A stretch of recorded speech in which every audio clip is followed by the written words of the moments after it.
Türkmenistan Devlet Başkanı Orta Asya Almanya zirvesine katıldı. Almanya Başbakanı Olaf Scholz ilk kez Orta Asya ülkelerini ziyaret etti. Özbekistan ile göç anlaşması imzalayan Scholz, Kazakistan ile de enerji işbirliğini artırma çağrısı yaptı. Almanya Başbakanı Olaf Scholz, 3 günlük Orta Asya ziyareti kapsamında bugün başkent Astana'da Orta Asya Almanya zirvesine katıldı. Bu zirveye Türkmenistan Devlet Başkanı Serdar Berdimuhamedov da yer aldı. İş insanlarından oluşan bir heyet ile Kazakistan ve Özbekistan'ı ziyaret eden Scholz Astana'da Türkmenistan, Kazakistan, Tacikistan, Kırgızistan ve Özbekistan liderleri ile birlikte ortak toplantı gerçekleştirdi. Scholz, geçen yıl Berlin'de 5 Orta Asya ülkesinin lideri ile bir araya gelmiş, toplantı sonrasında stratejik bölgesel ortaklık kararı alındığı duyurulmuştu.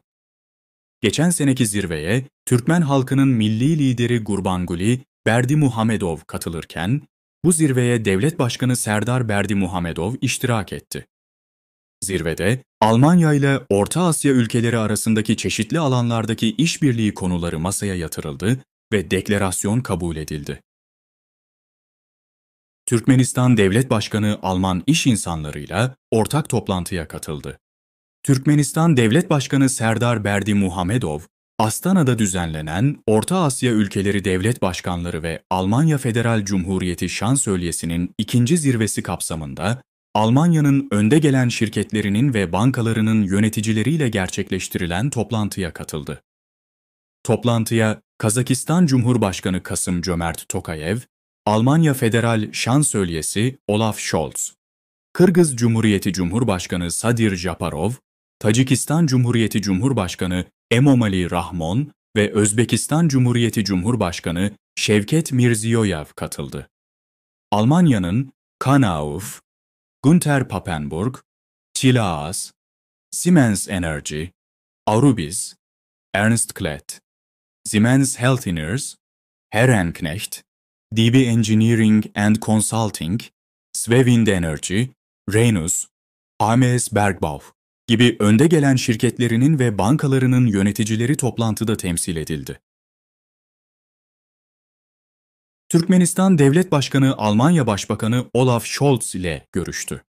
Kazakistan'da çalışma ziyaretinde bulunan Türkmenistan Devlet Başkanı Serdar Berdimuhamedov, Astana'da Orta Asya Almanya formatında üst düzey ikinci toplantı kapsamında Almanya Federal Şansölyesi Olaf Scholz ile bir araya geldi.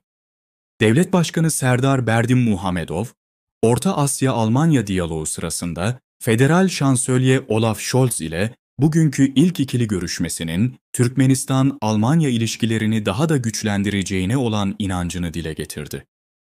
Türkmenistan Devlet Başkanı, Almanya ile ikili ilişkilerin geliştirilmesi ve güçlendirilmesine gösterilen önemin ve büyük önemin altını çizerek, iki ülke arasındaki ilişkilerin 90 farklı anlaşma ve anlaşmaya sahip, sağlam bir yasal çerçeveye dayanarak sistemik ve uzun vadeli bir temelde geliştiğini memnuniyetle kaydetti.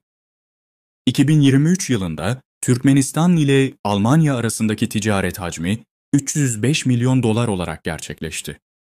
Türkmenistan'da Alman şirketlerinin katılımıyla toplam değeri 597 milyon dolar, 594 milyon euro ve 731 milyon mark olan 199 proje kaydedildi. Bu durum yakında Aşgabat'ta düzenlenen Türkmenistan Yatırım Forumu'nda da belirtilmişti. Türkmenistan Devlet Başkanı Astana'da Alman iş insanlarıyla görüştü.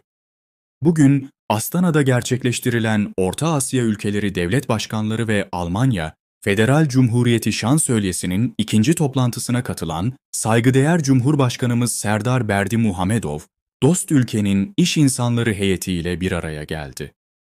Almanya Ekonomi ve İklim Değişikliği ile Mücadele Federal Bakanlığı'nın Parlamento Devlet Sekreteri Michael Kellner, Devlet Başkanımızı sıcak bir şekilde karşılayarak, Almanya'nın iş dünyasının Türkmenistan ile geleneksel işbirliğini çeşitli umut verici alanlarda genişletmeye büyük ilgi duyduğunu ifade etti. Belirtildiği gibi, bu yüksek ilgi, uzun yıllara dayanan ortak çalışmaların kazandırdığı olumlu deneyimler ve Türkmenistan'da yabancı iş insanlarına sunulan elverişli koşullardan kaynaklanmaktadır.